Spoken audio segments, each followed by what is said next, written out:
खाटू श्याम के चमत्कार। खाटू श्याम को भगवान श्री कृष्ण के कलयुगी अवतार के रूप में जाना जाता है। ऐसा कहे जाने के पीछे एक पौराणिक कथा हाथ है।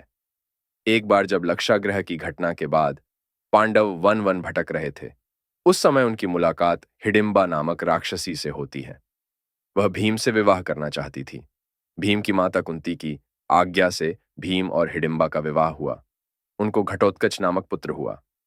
घटोत्कच से बर्बरीक का जन्म हुआ, जो अपने पिता से भी शक्तिशाली था। बर्बरीक देवी का बहुत बद्धा भक्त था। देवी के वरदान से बर्बरीक को 3 दिव्य बाण की प्राप्ति हुई, जो बाण अपने लक्ष्य को भेद कर वापस लौट आते थे। इस वजह से वह अजेय हो गया।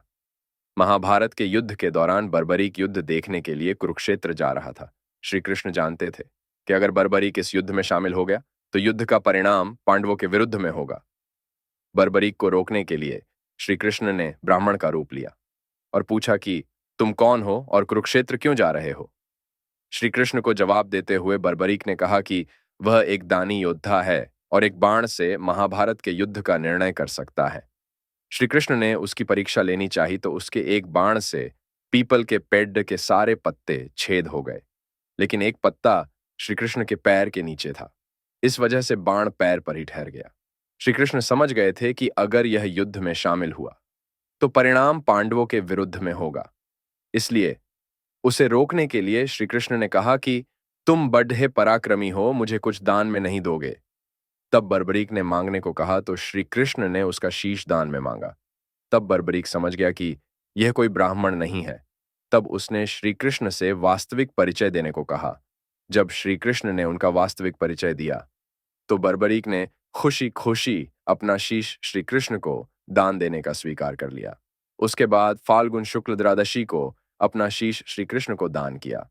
शीश दान करने से पहले बर्बरीक ने युद्ध देखने की इच्छा जताई, तो श्री कृष्ण ने उसके कटे हुए शीश को युद्ध अवलोकन के लिए ऊंचे स्थान पर स्थापित कर दिया।